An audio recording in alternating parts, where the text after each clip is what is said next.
रख हौसला वो मंजर भी आएगा, प्यासे के पास चल के समंदर भी आएगा। थक के न बैठ ए मंजिल के मुसाफिर, मंजिल भी मिलेगी और मिलने का मज़ा भी आएगा। नमस्कार दोस्तों, स्वागत है आपका आपके अपने चैनल शिक्षा की ज्योति ऑल क्लासेस पर। तो बहुत कर लिया इंतज़ार। अब जो न्यूज़ आई है कि आपका जो प्री एग्ज़ाम है वो 9 और 10 सितंबर को ले लिया जाएगा। ये तो पता नहीं कि ये न्यूज़ कितनी सच्ची है, लेकिन हमें तो अपनी स्टडी करनी है ना, हमें अपना सिलेबस कवर करना है, रिवीजन करनी है। तो आज हम शुरू करते हैं अपनी क्लासेस फिर से। तो आज की क्लास में हम लोग आलोक धनवा को पढ़ेंगे, जो कि 12वीं कक्षा की बुक है, आरोह। 12वीं कक्षा की आरोह बुक है। वैसे हमने काफ़ी पढ़ ली है। उसमें ये आलोक धनवा लेखक हैं, जिनकी पतंग कविता है। कौन सी कविता है? पतंग कविता है।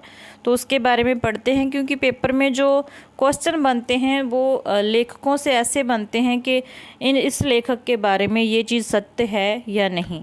तो एलिमिनेट करके हम ऑप्शन अपने आंसर पर पहुंच पाते हैं।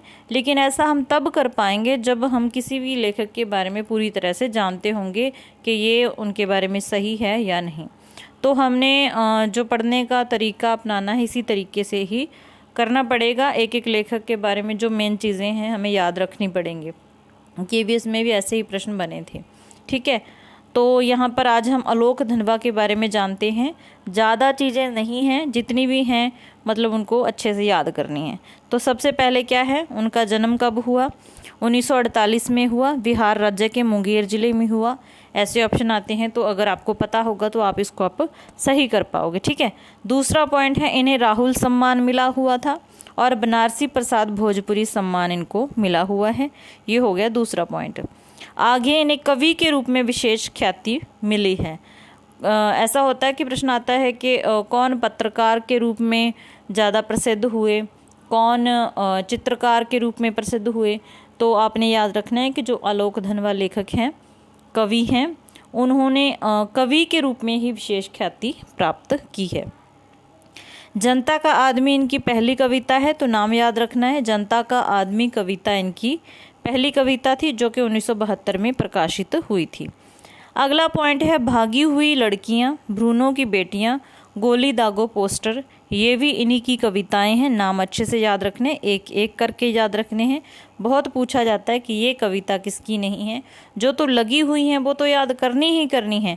इसके अलावा उनके जो लेखक परिचय दिए हुए हैं NCERT में, वहाँ जितनी भी रचनाएं दी हुई हैं वो सभी आपको पता होनी चाहिए कि किसकी कौन सी रचना है, ठीक है।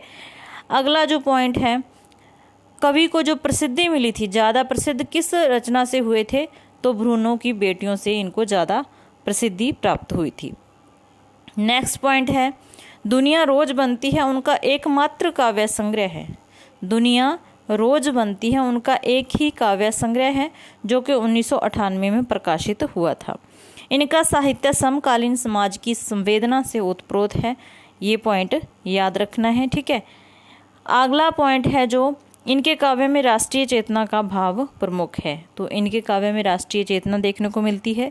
ये समकालीन समाज की संवेदना से इनका जो साहित्य उत्प्रोत है। इनके काव्य में समाज का यथार्थ चित्रण मिलता है, ये भी याद रखना है।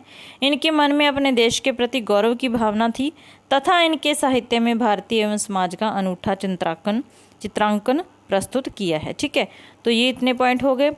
आगे आलोक धनवा एक मनोवैज्ञानिक कवि हैं, तो ये पॉइंट मेन रूप से आपने याद रखना है। अब हम देखते हैं इनकी जो कविता है पतंग, क्योंकि पंक्तियां देख के आपसे पूछा जाएगा कि ये किस कविता की पंक्तियां हैं और ये कविता किस लेखक की है, किस कवि की है। फिर इसमें से आपको ये भी पूछा जा सकता है कि इस कविता में कवि ने ये क्या कहा है। इस प्रकार से प्रश्न बनेंगे। तो पहले आपको पता होना चाहिए कि ये जो कविता है इसमें कवि का कहने का क्या तात्पर्य है, किसके बारे में है, ये सारी चीज़ें आपको पता होनी चाहिए। तो कविता क्या है? एक पतंग के बारे में है। कवि ने बाल सुलभ क्रीड़ाओं का, बच्चों के मन का चित्रांकन किया है, चित्रण किया है। बहुत ही अच्छा उन्होंने बच्चों के मन के बारे में बताया कि जब बच्चे पतंग उड़ाते हैं तो उनके मन में क्या क्या भावनाएं होती हैं। ये चीज़ें सारी इसमें बताई हुई हैं, ठीक है। तो क्या है कविता, पंक्तियाँ ध्यान देनी है आपने। सबसे तेज बौछारें गई, भादों गया सवेरा हुआ। तो आपको पता है कि जो पतंग उड़ाई जाती है वो शीत ऋतु में उड़ाई जाती है ना, क्योंकि जो गर्मी होती है, गर्मी का मौसम होता है, ग्रीष्म काल होता है, उसमें क्या होता है, कभी आंधी आ गई, तूफान आ गया, कभी बारिश हो गई, तो मौसम साफ नहीं रहता, आसमान शांत नहीं रहता, तो जो पतंग है वो शीत ऋतु में उड़ाई जाती है। ठीक है, तो सबसे तेज बौछारें की मतलब कि सावन का महीना चला गया, भादों का महीना चला गया, उसके बाद आ जाती है शीत ऋतु, और शीत ऋतु में पतंग उड़ाई जाती है बच्चों के द्वारा। खरगोश की आंखों जैसा लाल सवेरा। तो आपसे पूछा जा सकता है कि कवि ने सवेरा कैसा बताया है, तो खरगोश की आंखों जैसा लाल सवेरा। शरद आया पुलों को पार करता हुआ। तो शरद ऋतु कैसे आया है, पुलों को पार करता हुआ, अपनी नई चमकीली साइकिल तेज चलाते हुए, घंटी बजाते हुए जोर जोर से। तो जो शरद ऋतु है किस पर चढ़ के आया है, कविता के द्वारा, तो एक अपनी चमकीली साइकिल पर चढ़ के आया है, कवि ने ये यहाँ पर कहा है, और घंटी बजाते हुए आया है। वैसे तो आप सभी बुद्धिजीवी हो, आपको व्याख्या अच्छे से करनी आ जाएगी, बिल्कुल आसान कविता है, लेकिन मेरा जो औचित्य है आपको एक एक चीज़ से अवगत कराना है, ताकि पंक्तियाँ आपके सामने आते ही आपको अर्थ पता चल जाए, आपको पहचान हो जाए कि ये पंक्तियाँ किस कवि की है और किस कविता की। ठीक है, चमकीले इशारों से बुलाते हुए, घंटी बजाते हुए, चमकीले इशारों से बुलाते हुए। तो चमकीले इशारों से किसे बुलाया जा रहा है, बच्चों को, क्योंकि पतंग कौन उड़ाते हैं, बच्चे उड़ाते हैं। ठीक है, तो आगे जो कवि कहता है कि आकाश को इतना मुलायम बनाते हुए कि पतंग ऊपर उड़ सके। तो आपको पता है कि आकाश मुलायम मतलब कि शांत कब होगा, शीत ऋतु में शांत होता है, और जब जो शीत आता है वो आकाश को मुलायम बनाते हुए आता है, ताकि बच्चों की पतंग अच्छे से उड़ सके। दुनिया की सबसे हल्की और रंगीन चीज़ उड़ सके। तो दुनिया की सबसे हल्की और रंगीन चीज़ क्या है, पतंग है। दुनिया का सबसे पतला कागज उड़ सके। तो पतंग का कागज पतला ही होता है। बांस की सबसे पतली कमानी, तो पतंग में आपको पता है कि बांस की वो कमानी लगी होती है। ठीक है, कि शुरू हो सके सीटियाँ और किलकारियों और तितलियों की इतनी नाजुक दुनिया।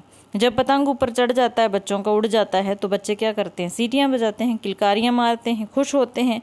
तो ये सारी चीज़ें कवि ने बताई है। बच्चों के मन की जो भावनाएं उनका इन्होंने वर्णन किया है।